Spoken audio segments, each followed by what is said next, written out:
Doctor Khubchand Baghel. आइए सबसे पहले इनके प्रारंभिक जीवन के बारे में जानते हैं। डॉक्टर खूबचंद बघेल जी का जन्म रायपुर जिले के पथरी ग्राम में 19 जुलाई सन 1900 में हुआ था। इनके पिताजी का नाम जोड़ावन प्रसाद और माताजी का नाम श्रीमती केकतीबाई था। इनके पिताजी का स्वर्गवास बघेल जी के बचपन में ही हो गया था। इनका पालन पोषण इनके चाचा जी के संरक्षण में हुआ था। इनकी प्रारंभिक शिक्षा पथरी ग्राम में हुई थी। बाकी की पढ़ाई वे रायपुर से की है। अपनी मैट्रिक की शिक्षा पूरी करने के बाद उन्होंने नागपुर के रॉबर्टसन मेडिकल कॉलेज में डॉक्टरी की पढ़ाई के लिए दाखिला लिया। अब डॉक्टर खूबचंद बघेल जी के नाम पर छत्तीसगढ़ में एक नई पहल हुई है, इसको सुनिए। छत्तीसगढ़ सरकार ने इस समय डॉक्टर खूबचंद बघेल स्वास्थ्य सहायता योजना का प्रारंभ किया है। आइए जानते हैं डॉक्टर खूबचंद बघेल जी की कुछ रचनाओं के बारे में। सबसे पहला है ऊंच नीच। छुआछूत और जातिवाद की कुप्रथा को लोगों के सामने लाए और इसे कम करने के लिए लोगों के बीच नाटक के रूप में इसको इन्होंने सामने लाया। अगला है करम छाड़ा। इस नाटक के माध्यम से बघेल जी ने आम आदमी की दशा, उनकी पीड़ा, बेबसी दर्शाया। यह उनकी बहुत ही प्रसिद्ध रचना है। अगली रचना है जरनैल सिंह। इस रचना में खूबचंद बघेल जी ने छत्तीसगढ़ के लोगों के डर, भय दूर करने का तरीका बताया, क्योंकि यहाँ के वासी काफी सीधे स्वभाव के हैं और बाहर वालों के बातों में आकर अपना नुकसान कर लेते हैं। इनकी अगली रचना है छत्तीसगढ़ का सम्मान भारत माता। ये भी इनकी रचना है। अब आइए सुनते हैं खूबचंद बघेल जी के महत्वपूर्ण कार्य और उनके योगदान को। 1917 में रायपुर स्टेशन पर बाल गंगाधर तिलक जी से प्रभावित होकर आंदोलन में भाग लिए। 1923 में उन्होंने अपनी एलएमपी की परीक्षा पास की। बाद में सरकार ने एलएमपी का नाम बदलकर एमबीबीएस कर दी।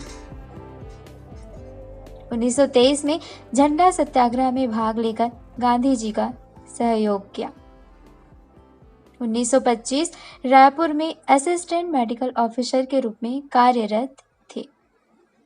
1930 में नमक सत्याग्रह में भाग लिया था। इसी समय वे अपनी सभी सुख सुविधाओं और नौकरी का भी त्याग कर दिए थे।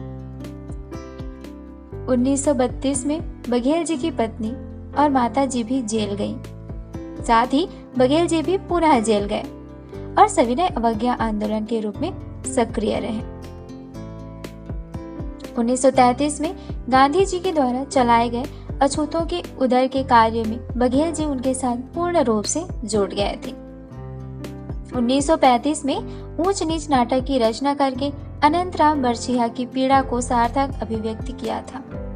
अनंतराम जी को जाति से बहिष्कृत कर दिया गया था उस समय। 1940 में गांधी जी व विनोबा भावे के साथ व्यक्तिगत सत्याग्रह आंदोलन में भी भाग लिया। 1942 में अंग्रेजों भारत छोड़ो आंदोलन में भाग लेकर गांधी जी के साथ करो या मरो महामंत्र के साथ जेल गए, जहां उनको 2.5 साल की सजा हुई। 1946 में विधानसभा के सदस्य निर्वाचित हुए और शुक्ल मंत्रिमंडल में पार्लियामेंट्री सेक्रेटरी बनाए गए। स्वास्थ्य विभाग में डॉक्टर हसन के साथ थे, पर छत्तीसगढ़ के हितों को ध्यान में रखकर त्याग पत्र दे दिया। 1946 में छत्तीसगढ़ को अलग राज्य बनाने के लिए इनके द्वारा मांग किया गया। 1951 में किसान मजदूर पार्टी की सदस्यता ग्रहण किया तथा किसानों के हित के लिए आंदोलन किया और कुछ समय के बाद 1951 में ही कांग्रेस पार्टी से भी त्यागपत्र दे दिए। 1951 से 62 तक धरसींवा विधानसभा क्षेत्र से 3 बार विजयी हुए। 1956 में राजनांदगांव में छत्तीसगढ़ महासभा का गठन किया। जिसका उद्देश्य था छत्तीसगढ़ को एक नया राज्य बनाना। महासभा का अध्यक्ष के स्वयं खूबचंद बघेल जी थे। 1962 में राज्यसभा सदस्य नियुक्त किए गए। वे राज्य के प्रथम सांसद थे।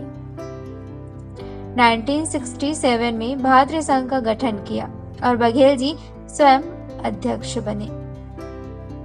छत्तीसगढ़ के वीर सपूत का निधन 22 फरवरी 1969 को दिल्ली में